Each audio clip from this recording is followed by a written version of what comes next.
അടുത്ത ശങ്കുട്ടിദാസ്, ഇപ്പോൾ അമിത് മാളവയുടെ എക്സ്പോസ്റ്റിന്റെ ഏറ്റവും താഴെ അതിന്റെ ഏറ്റവും അവസാനത്തെ വരി ഇങ്ങനെയാണ്: ഇത് ഇൻസെക്യൂരിറ്റി ആണോ, ജലസി ആണോ, അതോ ഹൈക്കമാൻഡിനെ ഔട്ട്ഷൈൻ ചെയ്യുന്ന ഒരാളോടുള്ള ഇൻടോളറൻസ് ആണോ എന്നുള്ളതാണ് ചോദിക്കുന്നത്.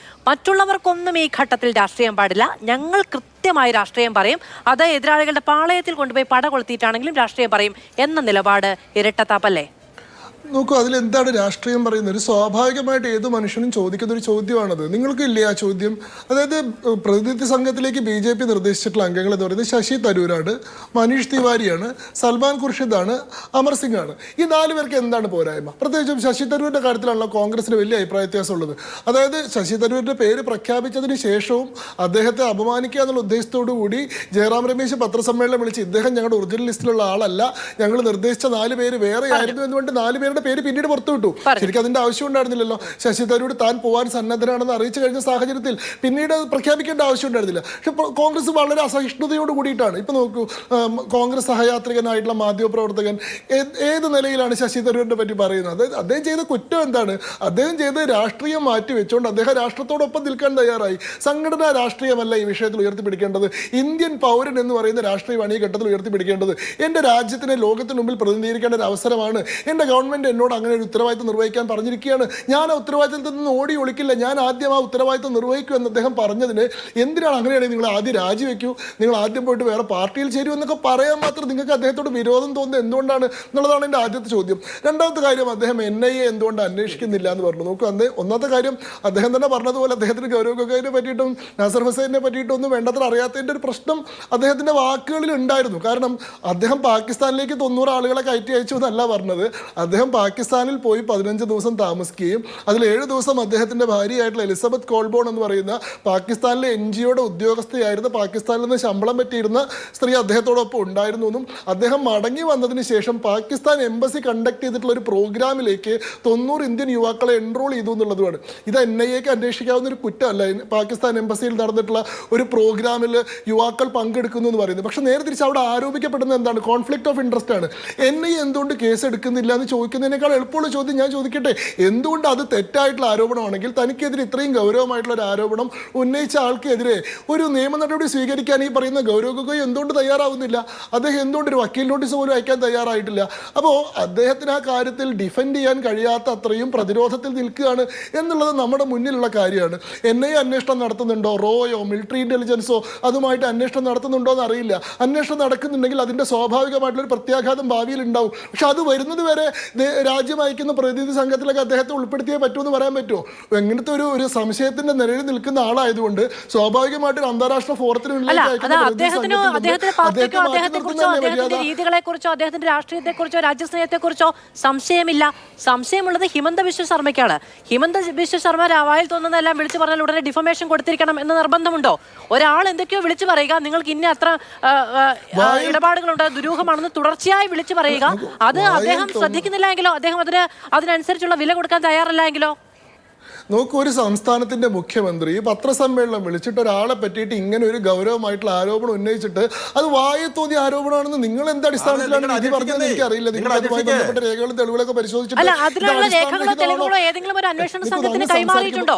അദ്ദേഹത്തിന് കൃത്യമായി ഒരു സംസ്ഥാനത്തിന്റെ മുഖ്യമന്ത്രിക്ക് ഇവിടെയുള്ള ഒരാൾ, അതും ഗൗരവ് ഗൊഗോയെ പോലെ ഏറ്റവും പ്രധാനപ്പെട്ട ഒരു കോൺഗ്രസ് നേതാവിന് ഇങ്ങനെ ഒരു പാക് ബന്ധമുണ്ട് എന്നൊരു ആരോപണം ഉന്നയിക്കുമ്പോൾ ആ തെളിവുകൾ അദ്ദേഹത്തിന്റെ കയ്യിലുണ്ടാവണ്ടേ? ഇപ്പൊ എന്റെ ക്രെഡിബിലിറ്റി ചോദിക്കുന്ന പോലെ അങ്ങനെ എന്തെങ്കിലും ഒരു ക്രെഡിബിലിറ്റി ഹിമന്ത ബിശ്വ ശർമ്മയുടെ കയ്യിൽ ഉണ്ടെങ്കിൽ അദ്ദേഹത്തിന് ഇത് കൊടുത്തൂടെ? അന്വേഷിക്കാൻ പറഞ്ഞൂടെ? അന്വേഷണം ആവശ്യപ്പെട്ടൂടെ? ഒരു മിനിറ്റ്, ഞാൻ ഉത്തരം പറയാം. ശ്രീമതി മാധു, ഒരു മിനിറ്റ് ഒരു സാമാന്യ മര്യാദ കാണിക്കൂ. നിങ്ങൾ എല്ലാവരും സംസാരിക്കുന്ന ഘട്ടത്തിൽ ഞാൻ ഇടപെട്ടിട്ടില്ല. എനിക്കൊരു ഊഴം കിട്ടുന്ന സമയത്ത് അവതാരികയും കോൺഗ്രസ് പ്രതിനിധി എല്ലാവരും കൂടി ഇടപെടുന്ന മര്യാദയല്ല. എന്നെ മുഴുവൻ പറഞ്ഞു തീർക്കാൻ നിങ്ങൾ അനുവദിക്കണം. ഒരു അങ്ങനെ ഇടപെട്ട് സംസാരിക്കുന്ന ഒരു രീതിയേ ഉണ്ടായിട്ടില്ല. ഇടപെട്ട് ശരിയാണ്. ശരി, ഞാൻ മുഴുവനാക്കട്ടെ. ഒരു സംസ്ഥാന മുഖ്യമന്ത്രിക്ക് അദ്ദേഹത്തിന് സംസ്ഥാന ഇന്റലിജൻസുമായിട്ടും കേന്ദ്ര ഇന്റലിജൻസുമായിട്ടും കാര്യങ്ങൾ പങ്കുവെക്കാൻ വളരെ ഡിസ്ക്രീറ്റ് ആയിട്ടുള്ള മാർഗങ്ങളുണ്ട്. ആ മാർഗങ്ങൾ അദ്ദേഹം അവലംബിച്ചിട്ടുണ്ടാവാം. ഒരുപക്ഷെ ഓൾറെഡി ഒരു അന്വേഷണം ഈ കാര്യത്തിൽ നടക്കുന്നുണ്ടാവാം. ആ അന്വേഷണത്തിന്റെ അടിസ്ഥാനത്തിൽ സ്വാഭാവികമായിട്ടുള്ള ഒരു ലോജിക്കൽ കൺക്ലൂഷനിലേക്ക് ആ കാര്യങ്ങൾ എത്തിയേക്കാം. പക്ഷേ ഇത് പബ്ലിക് ഡൊമൈനിൽ വന്ന സാഹചര്യത്തിൽ അത് നിഷേധിച്ചുകൊണ്ട് അതിനെതിരെ നിയമപരമായി നീങ്ങുക എന്ന് പറയുന്നത് ഉത്തരവാദിത്തപ്പെട്ട രാഷ്ട്രീയ പ്രവർത്തകന്റെ സ്വാഭാവികമായിട്ടുള്ള ധർമ്മമായിരുന്നു. അത് അദ്ദേഹം നിർവഹിച്ചിട്ടില്ല എന്നുള്ളത് പബ്ലിക് ഡൊമൈനിലുണ്ട്. നിങ്ങൾ ന്യായീകരിച്ചാലും ഇല്ലെങ്കിലും. ഇനി അടുത്ത പ്രശ്നം, ശരി, ഇനി അടുത്ത കാര്യം, പിന്നീട് ജയ്ക്ക് പറഞ്ഞതുമായി ബന്ധപ്പെട്ട കാര്യം കൂടി വിശദീകരിക്കേണ്ടതുണ്ടെന്ന് തോന്നുന്നു. നോക്കൂ, സുന്ദരമായിട്ടുള്ള പ്രയോഗങ്ങൾ പലപ്പോഴും യാഥാർത്ഥ്യമാകുമ്പോൾ പരിഹാസ്യമായിരിക്കും. നമുക്ക് ചർച്ചയിലൊക്കെ വളരെ സുന്ദരമായ പ്രയോഗങ്ങൾ നടത്താം, രാഷ്ട്രീയം വെച്ചുകൊണ്ട് തന്നെ രാഷ്ട്രത്തോടൊപ്പം എന്നൊക്കെ പറയാം. നോക്കൂ, രാഷ്ട്രീയം എന്ന് പറയുന്ന ശബ്ദം തന്നെ അടിസ്ഥാനപരമായി സൂചിക്കുന്നത് രാഷ്ട്രത്തെ സംബന്ധിക്കുന്നതാണ്. അതുകൊണ്ട് രാഷ്ട്രീയത്തിൻ്റെ സ്വാഭാവികമായിട്ടുള്ള അവിടുത്തെ അസംഷൻ എന്ന് പറയുന്നത് അത് രാഷ്ട്രത്തോടൊപ്പം അലൈൻ ചെയ്ത് നിൽക്കുന്നതാവും എന്നാണ്. രാഷ്ട്രത്തോടൊപ്പം നിൽക്കുമ്പോൾ രാഷ്ട്രീയം മാറ്റിവെക്കേണ്ടി വരാറില്ല സാധാരണഗതിയിൽ, അത് രാഷ്ട്രത്തോടൊപ്പം അലൈൻ ചെയ്യുന്നതാണെങ്കിൽ. ചിലരോടത് മാറ്റിവെക്കാൻ പറയേണ്ടി വരുന്നത് എപ്പോഴാണ്? അവരുടെ രാഷ്ട്രീയം എന്ന് പറയുന്നത് രാഷ്ട്രത്തിൻ്റെ പൊതുനിലപാടിന് എതിരായി വരുമ്പോഴാണ്. അതൊരു വിപരീതമായിട്ടുള്ള സാഹചര്യമാണ്. ഇവിടെ നിങ്ങൾ ഈ പറയുന്നു നിങ്ങൾ രാഷ്ട്രീയം ഉയർത്തിപ്പിടിച്ചുകൊണ്ട് തന്നെ രാജ്യത്തിനോടൊപ്പം നിൽക്കുന്നു. ഇത് പ്രയോഗത്തിൽ നിങ്ങൾ എങ്ങനെയാണ് ചെയ്യുക? ഞാനതൊന്ന് ചോദിക്കട്ടെ. ഇപ്പോൾ ജോൺ ബ്രിട്ടാസ് പോയിട്ട് ഈ അന്താരാഷ്ട്ര ഫോറങ്ങളിൽ സംസാരിക്കുന്ന സമയത്ത് രാഷ്ട്രീയമായിട്ട് ഈ പഹൽഗാം ആക്രമണത്തിൻ്റെ കാര്യം അത് സുരക്ഷാ വീഴ്ചയാണെന്നാണ് ഞങ്ങളുടെ അഭിപ്രായം, പക്ഷേ രാഷ്ട്രത്തോടൊപ്പം നിൽക്കുന്നതുകൊണ്ട് അതിൻ്റെ ഉത്തരവാദിത്തം പാകിസ്ഥാനാണെന്ന് ഞങ്ങളിവിടെ ആരോപിക്കുന്നു. രാഷ്ട്രീയമായിട്ട് യുദ്ധം പാടില്ല, സമാധാനം വേണമെന്നുള്ളതാണ് ഞങ്ങളുടെ നിലപാട്, പക്ഷേ രാഷ്ട്രത്തോടൊപ്പം നിൽക്കുന്നതുകൊണ്ട് ഓപ്പറേഷൻ സിന്ദൂറിനെ ഞങ്ങൾ പിന്തുണയ്ക്കുന്നു.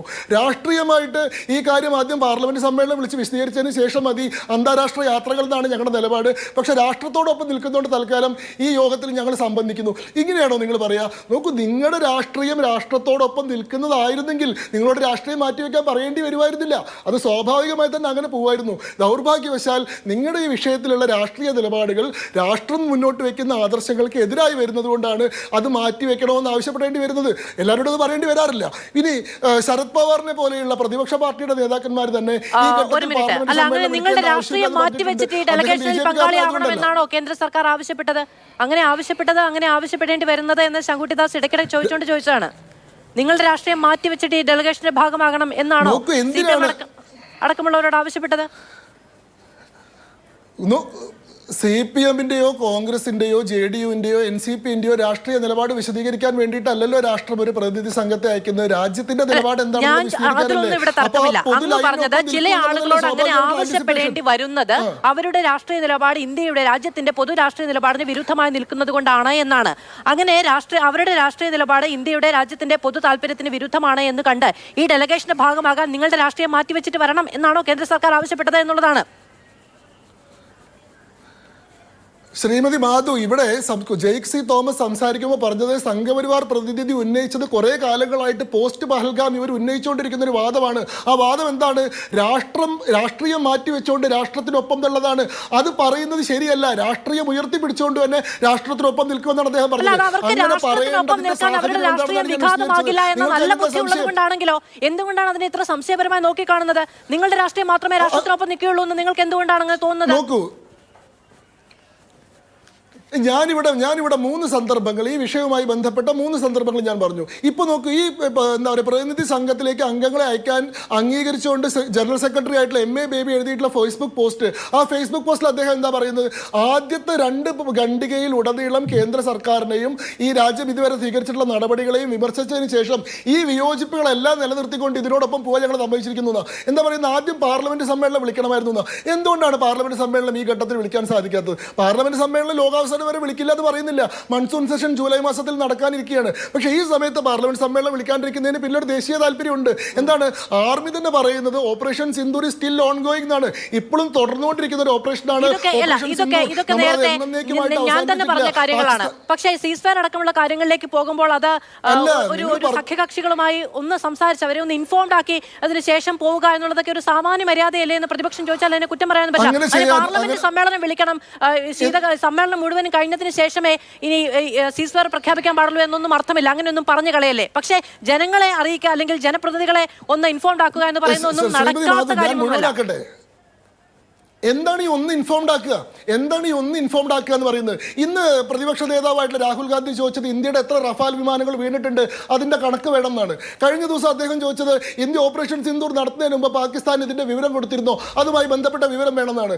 അതേപോലെ തന്നെ നയതന്ത്ര തലത്തിൽ പ്രത്യാഘാതങ്ങൾ ഉണ്ടാക്കാൻ സാധ്യതയുള്ളതുപോലെ അമേരിക്കൻ പ്രസിഡന്റിനോട് നിങ്ങൾ എന്തുകൊണ്ടാണ് അങ്ങനെ മറുപടി പറയാത്തത് തുടങ്ങിയിട്ടുള്ള ചോദ്യങ്ങളാണ്. നോക്കിയത് പാർലമെന്റിൽ ഇത്തരം ചോദ്യങ്ങൾ വരികയും അതിന്റെ ഉത്തരങ്ങൾ വരികയും ചെയ്തു കഴിഞ്ഞാൽ അത് പബ്ലിക് റെക്കോർഡാണ്. നിങ്ങൾ ഈ പറയുന്ന ചർച്ചയിൽ പറയുന്ന പോലെയല്ല. പാർലമെന്റിൽ നിങ്ങൾ ഇതുമായി ബന്ധപ്പെട്ട് സ്റ്റാർഡ് ആയിട്ടോ അൺസ്റ്റാർഡ് ആയിട്ടോ ഒരു ക്വസ്റ്റ്യൻ റൈസ് ചെയ്യുന്നു. ആ ക്വസ്റ്റ്യൻ നമ്മൾ ഡോക്യുമെന്റ് സഹിതം പാർലമെന്റിന്റെ ടേബിളിൽ മറുപടി പറഞ്ഞു കഴിഞ്ഞാൽ അത് റെക്കോർഡാണ്. അല്ല, അതിന് നിലവിൽ രാജ്യ താല്പര്യത്തിന് വിരുദ്ധമാണ് അല്ലെങ്കിൽ പബ്ലിക് ഡൊമൈനിൽ വരുന്നതായതുകൊണ്ട് മറ്റു രാജ്യങ്ങൾ രാജ്യ താല്പര്യത്തിന് വിരുദ്ധമായത് ഉപയോഗിക്കുമെന്നുള്ളത് കൊണ്ട് തൽക്കാലം മറുപടി തരാൻ കഴിയില്ല എന്ന് പാർലമെന്റിനെ അറിയിക്കാനും കഴിയും ഈ സാഹചര്യത്തിൽ. അങ്ങനെ പൊട്ടന്മാരാക്കി പോലെ